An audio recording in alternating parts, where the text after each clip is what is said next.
Assalamualaikum warahmatullahi wabarakatuh. Halo semuanya, apa kabar? Semoga masih dalam keadaan sehat walafiat. Jumpa lagi bersama saya Galindra Fatkudinata. Hari ini kita akan belajar bersama mengenai teknik uji antagonisme. Yaitu di sini bertujuan adalah kita akan mencari mikroba yang berpotensi untuk dijadikan agen hayati. Nah, untuk itu di sini sudah ada banyak alat-alat yang akan disediakan. Nah, metode kali ini kita akan menggunakan metode pengkabutan oleh Kawaguchi et al. Sehingga metode ini digunakan untuk mencari bakteri bermanfaat yang mampu mengendalikan penyakit tanaman dari agensi bakteri. Jadi bakteri melawan bakteri. Seperti apa caranya dan bagaimana mekanismenya nanti penghambatannya? Silakan simak video ini sampai selesai.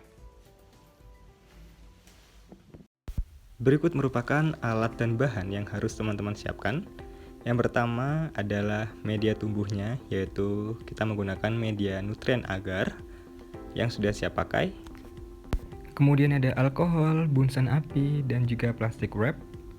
Kemudian ada Watchman paper nomor 1 yang sudah diplongin dengan keadaan steril. Kemudian ada loop atau jarum ose dan juga pinset yang dicelupkan pada alkohol. Kemudian tak kalah pentingnya yaitu mikropipet dan juga pasangannya yaitu blue tip. Kemudian di sini juga ada label penanda.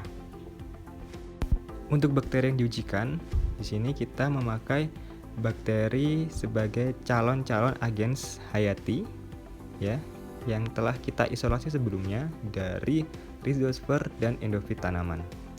Nah, bagaimana cara isolasi bakteri dari rhizosfer dan juga endofit bisa teman-teman semua melihat di video saya sebelum-sebelumnya.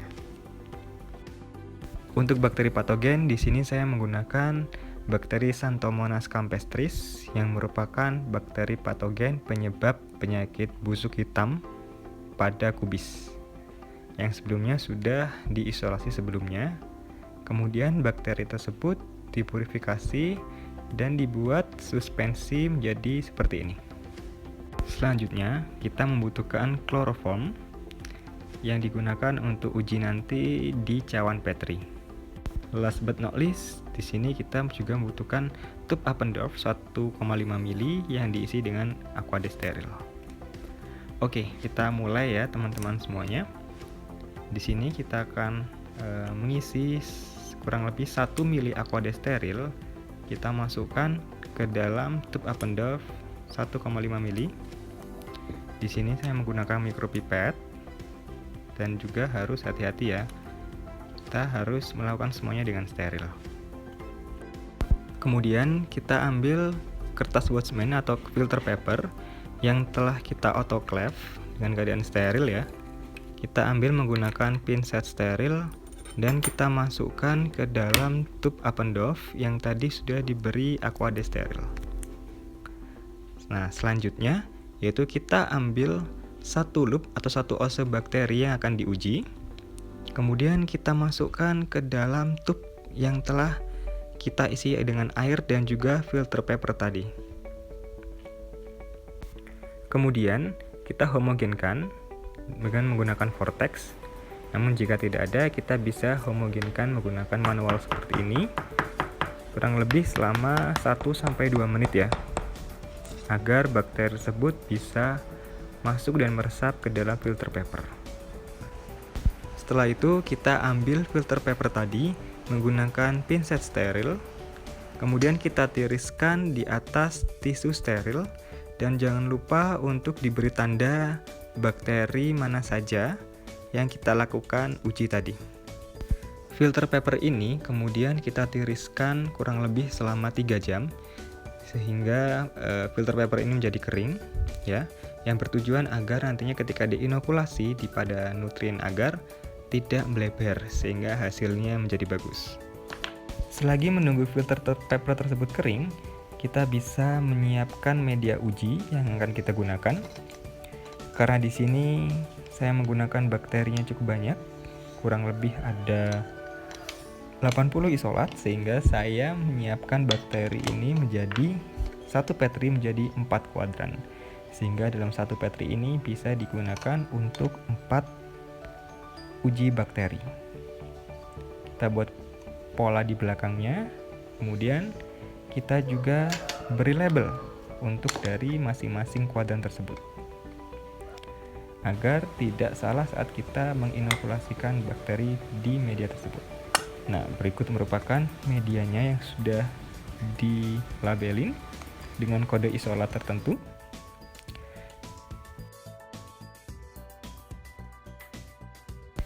Baik, setelah 3 jam dari filter paper tersebut kering, selanjutnya filter paper tersebut kita inokulasikan ke dalam media nutrien agar yang sudah kita siapkan sebelumnya. Nah, di sini kita ambil filter paper tersebut sesuai dengan kode isolat masing-masing dan kita inokulasikan posisinya sesuai dengan garis atau kuadran yang telah kita buat sebelumnya. Nah, setelah ambil filter paper yang pertama, selanjutnya jangan lupa untuk disterilisasi menggunakan bunsen api dan juga alkohol. Lakukan seperti ini pada semua isolat bakteri yang diuji. Kemudian setelah itu kita aseptiskan kembali. Dan jika semuanya sudah selesai, kita tutup rapat ya di tepi cawan petri untuk diberi api bunsen, kemudian direkatkan menggunakan plastik wrap. Nah, setelah semuanya sudah tutup rapat, selanjutnya kita inokulasi bakteri ini pada 37 derajat Celcius atau suhu ruang selama 1 hari atau 24 jam untuk melihat apakah filter paper tadi tumbuh atau tidak. Setelah 24 jam, kemudian kita amati ternyata bakterinya tumbuh di sekitar filter paper yang telah kita inokulasikan. Berarti bakteri ini telah siap untuk dilakukan pada proses selanjutnya. Tahap selanjutnya yaitu kita beri kloroform pada cawan petri. Yaitu di sini sebelumnya cawan petrinya kita balik ya. Jadi medianya di atas dan tutupnya di bawah. Kemudian kita teteskan kloroform ini kurang lebih 1-2 tetes dengan keadaan terbalik seperti ini.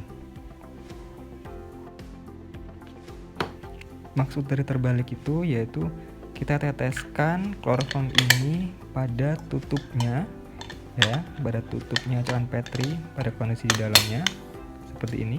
Kita buka pelan-pelan ya. Dan kita teteskan 1-2 tetes. Kemudian kita tutup petri tersebut dan kita tunggu kurang lebih 1 jam untuk kita semprot menggunakan spray patogen.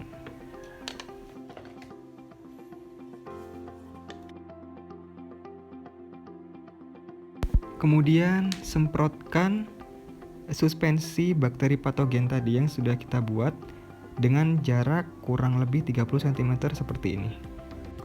Selanjutnya kita tutup dan rapatkan kembali menggunakan plastik wrap. Sebelumnya jangan lupa kita dekatkan dengan api bunsen seperti ini ya, agar kita meminimalisir terjadinya kontaminasi. Setelah dirapatkan semuanya, selanjutnya media uji kita inkubasi kembali, yaitu kurang lebih 24 jam dengan suhu ruang. Setelah 24 jam inkubasi, kita amati bersama bahwa terdapat zona bening di antara filter paper yang telah kita inokulasikan. Hal ini menandakan bahwa bakteri yang telah kita uji mampu menghambat pertumbuhan dari Xanthomonas campestris. Namun, tidak semua bakteri yang diuji mampu menghasilkan penghambatan. Berarti, jika tidak ada zona bening, bisa disimpulkan bahwa bakteri tersebut tidak mampu menghambat dari patogen Xanthomonas campestris.